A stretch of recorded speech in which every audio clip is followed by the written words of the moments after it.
अस्सलाम वालेकुम। Lecture 90 part B है जी। थोड़ी देर के लिए 15-20 मिनट के लिए जितना हो गया डिस्कस, ठीक है जी। क्वेश्चन नंबर 4 हमारा पेंडिंग था, पेज नंबर 587 पे आ जाएं ईपीएस के चैप्टर में। यहीं पे बैठ कर रहा हूँ, अब मेरी कोई नहीं हिम्मत। वैसे तो सारा लेक्चर ही मैंने बैठ के ही किया है काम, लेकिन मसला ये हुआ है कि ये जो लेक्चर बोलने वाला होता है ना, ये बस अखीर ही कर देता है, तो रेशोज़ में मैं बहुत थक जाता होता हूँ। The profit after tax earned by AAZ during the year 31 December 7 amounted to 127.83 million. और बच्चों पहले रिक्वायरमेंट मुझे पढ़ा दिया करो, वैसे क्योंकि होमवर्क वाला सवाल था तो मुझे पता है आप पढ़ के आए हुए हैं, ठीक है। अच्छा देखो, आधे बच्चे भी नहीं रह गए, मतलब फिर भी बेहतर है अगर मैं ब्रेक के बाद बुलाऊं तो वो ये भी नहीं आते। पेज नंबर जी 587 है आई थिंक जी, 587। ये एक क्वेश्चन ही रह गया हमारा, बाकी तो ईपीएस में हमने कोई क्वेश्चन नहीं छोड़ा। प्रैक्टिस क्वेश्चन को छोटे मोटे रह गए हैं मेरे ख्याल में, वो भी मैं देख लूँगा इंशाल्लाह, क्योंकि अब ये सवाल हो जाएगा ना एक बार, मेंटली मैं रिलैक्स हो जाऊँगा कि मुझे बस क्या करना है। IAS 8 के कुछ MCQs रहते हैं डिस्कस करने वाले, EPS के MCQs, EPS की थ्योरी, तो हम इस तरफ फिर आराम आराम से चल सकते हैं। लेकिन मुझे लग रहा है कि आप लोगों को जुमे या हफ्ते को एक बार बुलाना पड़ेगा और एक ही बार EPS को साइड पे करना पड़ेगा, क्योंकि मैं अब रेशोज़ पे रिस्क नहीं लूँगा कि रेशोज़ को हम किसी दिन भी छोड़ें। रेशोज़ अब याद होंगी तो इनकी प्रैक्टिस ज़रूरी है। रोज़ाना 15 मिनट 20 मिनट, ऐसे ही ज़्यादा नहीं, 15-20 मिनट। आपका होमवर्क क्विकली चेक हो गया 2-4 बच्चों का बीच में से ऑडिट पर्पस के साथ सैम्पल बेसिस पे, और फिर उसकी खिंचाई हो गई और फिर बाकियों का अगली बार पे डाल दिया गया, और ऐसे करके चेक भी होता रहेगा और मैं डिस्कस करता रहूँगा। तो ये रोज़ाना क्लास इस वक्त होगी, आप ज़हनी तौर पर तैयार हो जाइएगा रेशोज़ ख़त्म होने के बाद, ठीक है जी। तो EPS के लिए फिर मुझे आज का इस वीक के अंदर एक दिन चाहिए होगा ताकि ये टेंशन ख़त्म करें। EPS की थ्योरी एक बार सिर्फ नज़र गुजारनी है, कोई रह तो नहीं गई चीज़। उसके बाद उसके MCQs हैं, 2-4 छोटी मोटी बातें हैं। डिस्क्लोजर मैंने बनाना सिखाया हुआ है, एक बार पढ़ा तो दूँ कि उसने क्या लिखा हुआ है, तो उसके बाद फिर कमी बेशी भी पूरी हो जाएगी इसकी, ठीक है। IAS 8 और EPS की जो कमी बेशी है वो इस वीक के एंड पर, प्रॉबेबली हफ्ते वाले दिन आप लोगों को मैं बुलाऊँगा 2 बजे से 4 बजे तक, ठीक है। हाँ, हफ्ते को मैं कह रहा हूँ कि मैं बुलाऊंगा, तो आप पहले दे लीजिएगा, बाद में दे लीजिएगा, मैं बिठाऊंगा आपको। ऐसी कैसी बात है, आपको किसी की जुर्रत है? मैं कहूँगा जी क्लास है, जुमे वाले दिन सोचेंगे, चलें जुमे वाले दिन सोच लेंगे, अभी चलने दें, जुमे वाले दिन देख लेंगे। अच्छा ठीक है, बहरहाल एक दिन क्लास होनी है आपकी, 2 घंटे की होगी, उसमें EPS और IAS 8 को पढ़ा देंगे, क्योंकि इस वॉल्यूम के अंदर कमी बेशी नहीं रखी हुई हमने, तो बाकी भी ना रहे, ठीक है। एंड पे बोझ बनेगा फिर। अच्छा जी, कंप्यूट बेसिक एंड सारा टाइम तो चले जाएगा। Computer basic and diluted EPS per share and prepare disclosure. चलो पहले कंप्यूट तो कर लें।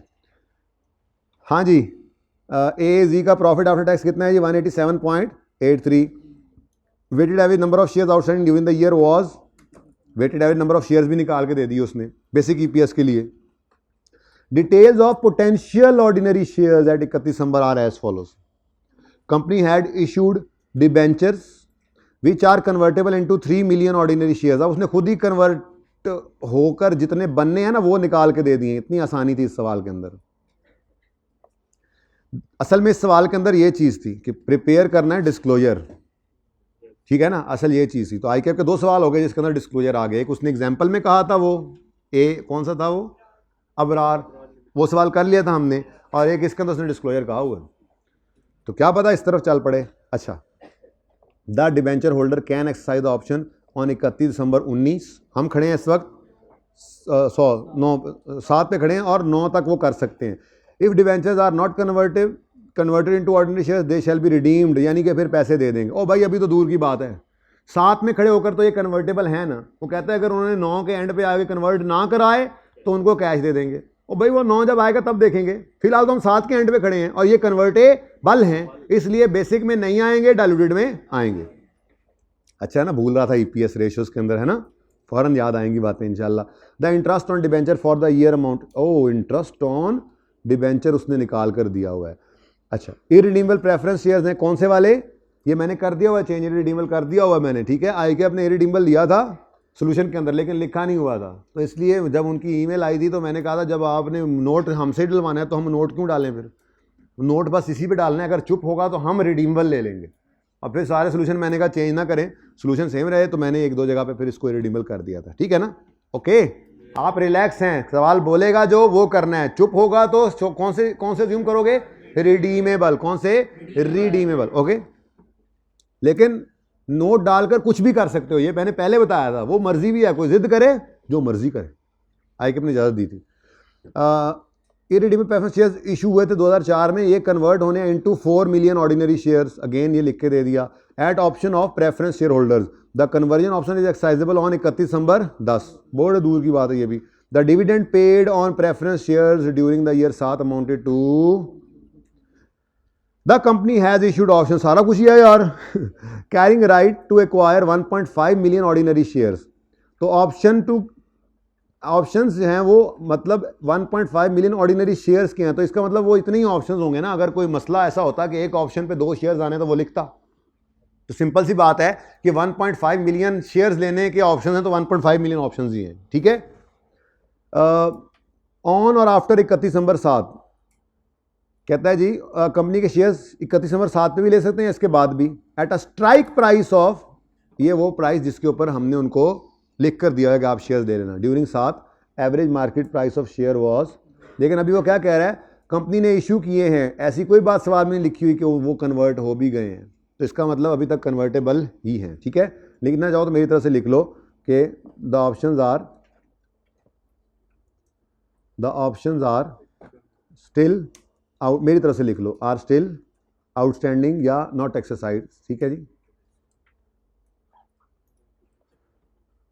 एट 31 दिसंबर 2000, एक्स 7 लिख रहे हैं, 7 लिख रहे हैं 2007, ठीक है जी, तो नहीं एक्सरसाइज हुए, ओके। खामोश हो तो यही अजम्पशन लेनी थी, लेकिन मैंने लिख ही दिया, कोई खामोशी नहीं है। चलो जी, अब सबसे पहले निकाल दो मुझे बेसिक ईपीएस, लो जी, इतना आसान सवाल। क्वेश्चन बैंक नंबर कौन सा है जी, 4 जी, नाम क्या है इसका जी, AAZ, क्योंकि मुझे लग रहा है कि मैं ये वर्किंग कर लूँगा, लेकिन नोट फिर आप घर से ट्राई करेंगे तो फिर मैं कल बना दूंगा, ठीक है ना, लेकिन क्विकली करना और सोल्यूशन नहीं देखना। अच्छा जी, बेसिक ईपीएस तो बहुत सिंपल, और 2007 की है सिर्फ, ठीक है ना। बेसिक ईपीएस जी, प्रॉफिट बताएं जी, ₹120.83 मिलियन, शेयर्स कौन से हैं, ओ माय गॉड, अगर वो इरिडीमेबल हैं तो उनका डिविडेंड यहाँ से, प्रेफरेंस डिविडेंड यहाँ से माइनस होगा, और वो सवाल में उन्होंने निकाल कर दिया हुआ है कितना, कोई कैलकुलेशन नहीं करनी थी, कितना, ये क्या था फिर, इंटरेस्ट ऑन डिबेंचर है, सॉरी 2.45, असल में ना आई के अपने इसके अंदर डाटा सारा दिया हुआ था, सिर्फ नोट के लिए उसने ज़रा प्रैक्टिस करवाई ना, तो इसलिए वो सारा कुछ निकला हुआ था जी, ₹2.45 मिलियन जी, क्या हुआ, अच्छा जी, डिवाइड बाय वो गिवन है 85.22 मिलियन शेयर्स, इससे आसान क्या सवाल हो सकता है। बस मेरे दिल में था कि ये करना है, ये आपने खुद कर लिया होगा मुझे लगता है, तो फिर क्यों किए जा रहे हैं, कहीं करवा दिया जी। लेकिन ज़रा ईपीएस पे दवा ना, मैंने गुस्सा सही निकाला है जी, ₹1.47 पर शेयर जी। डायल्यूटेड ईपीएस निकालनी है, तो डायल्यूटेड ईपीएस के लिए आप तरतीब से वर्किंग करोगे, न्यूमिरेटर, डिनोमिनेटर, भाई जब वो आ जाए ना सर असद एंड को बता दीजिएगा मुझे, फिर 1-2 मिनट में मैं ख़त्म कर दूंगा, ठीक है, और ईपीएस। अच्छा, उसके बाद मसला क्या है, मसला तो रैंकिंग का है, रैंकिंग करेंगे तो पता लगेगा, और रैंकिंग में एक और फ़ायदा भी होता है, वो चेंज इन न्यूमरेटर डिनोमिनेटर निकालते हैं ना, वही हमने आगे यूज़ करना होता है, ठीक है। तो हमने वर्किंग नंबर 1 करेंगे, रैंकिंग करनी है जी हमने,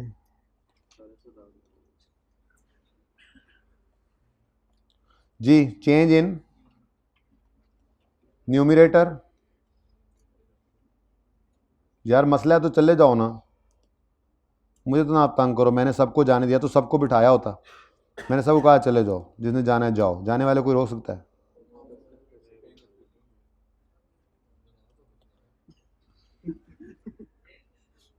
नाराज़ हो गए क्यों, मैं नाराज़ हो सकता हूँ आप लोगों से यार,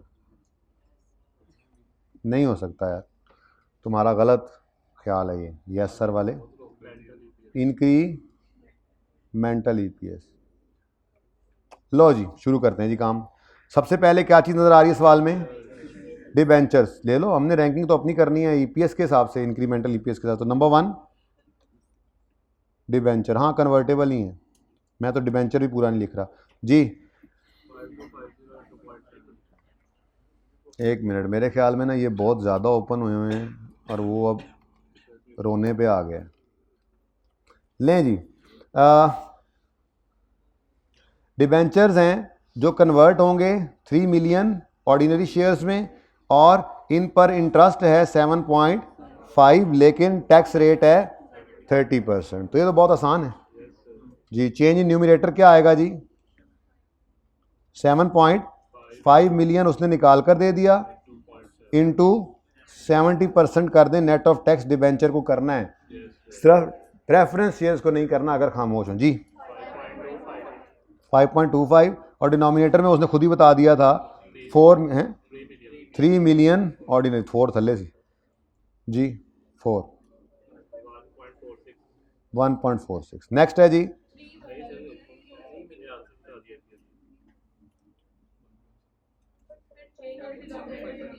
थ्री है, अच्छा जी, 7.5। अच्छा उसके बाद इररिडीमेबल हैं और ये भी कन्वर्टेबल हैं, हो सकते हैं इररिडीमेबल। पहली बात, प्रेफरेंस शेयर्स रिडीमेबल भी हो सकते हैं, इररिडीमेबल भी। फिर अगली बात, रिडीमेबल भी हो तो कन्वर्टेबल हो सकते हैं, नहीं। इररिडीमेबल हो तो भी कन्वर्टेबल हो सकते हैं या नहीं, ये अलग बात है, ठीक है। क्यूमुलेटिव की अलग अलग डिस्कशन करवाई थी, क्योंकि ऐसे ही खाम खा परेशान हुए फिर रहे थे बच्चे, ठीक है ना। तो इसलिए मैंने ये बात इसी तरह से कर दी थी कि ऐसे ही कर लो, बेहतर है। तो खुद थोड़ा बेहतरी आई थी उसके बाद। चलें next, irredeemable preference shares issue किए थे, कन्वर्टेबल हैं 4 मिलियन में, और उनका 2.45 डिविडेंड है। तो नंबर 2 इररिडीमेबल प्रेफरेंस शेयर्स जी 2 इसको ऐसे ही लेना है क्योंकि ये by default allowable tax deduction नहीं है, इसलिए जब तक कहे ना नहीं करना। और 4 मिलियन डिनोमिनेटर में चेंज है, तो पॉइंट, बस ठीक है। उसके बाद तीसरा क्या है? ऑप्शंस। ऑप्शन है 1.5 मिलियन के, तो नंबर 3 पे आ गया ऑप्शंस, ठीक है जी।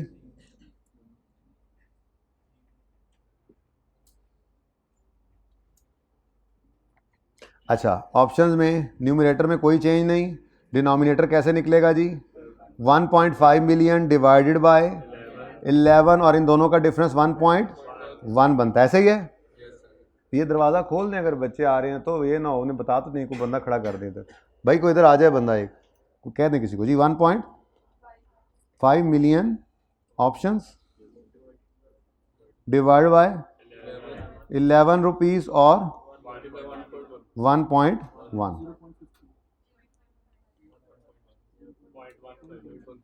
पॉइंट इन्ना औखा होने की जरूरत नहीं होती, 0.15, ठीक है। लेकिन ये इसलिए कर लेते हैं कि ऊपर यूज़ भी तो करना ही है, ठीक है। तो ये क्या आ गया? 0। नंबर 1, नंबर 2, लो जी सवाल की तरतीब ही पुठी हो गई जी। तो सबसे पहले क्या लिखेंगे जी? बेसिक ईपीएस जी। इसका आंसर बताएं ज़रा दोनों का नेट करके जी। 38, डिनोमिनेटर आंसर ऐड करेंगे ऑप्शंस 0 और 0.15, यही है ना जी? जी बेटा 125.38, 37, 1.46, फिर 3 डेसिमल तक यूज़ करें अगर मसला आ रहा है तो जी। 1. बस 469। उसके बाद थोड़ा फ़र्क आएगा ना ज़रा। उसके बाद क्या है जी? इररिडीमेबल प्रेफरेंस शेयर्स, न्यूमरेटर में क्या ऐड होगा? 2.45, डिनोमिनेटर में 4, टोटल करें 127 पॉइंट और जी हो रहा है अभी भी डाइल्यूट, जान दो। आगे क्या है जी? Debentures, debentures 5.25 3 08 92.37 oh my god. तो इसका मतलब ये तो एंटी डायल्यूटिव हो गया, डायल्यूटेड ईपीएस तो यहाँ पर आके रुक गई। अब सारे सवाल में इसका ध्यान रखना है, ठीक है जी। आपका न्यूमरेटर क्या होगा डायल्यूटेड ईपीएस के लिए 127 और डिनोमिनेटर ये, और यहाँ से यहाँ तक आते हुए दो चीज़ों की रेकन्सिलिएशन, यहाँ से यहाँ तक आते हुए, ठीक है जी। न्यूमरेटर की भी और डिनोमिनेटर की भी, उसमें सिर्फ दो चीज़ें आएंगी इनकी, ठीक है जी। तो नोट बनाइएगा, ज़िंदगी रही तो कल होगी मुलाकात। अल्लाह हाफ़िज़।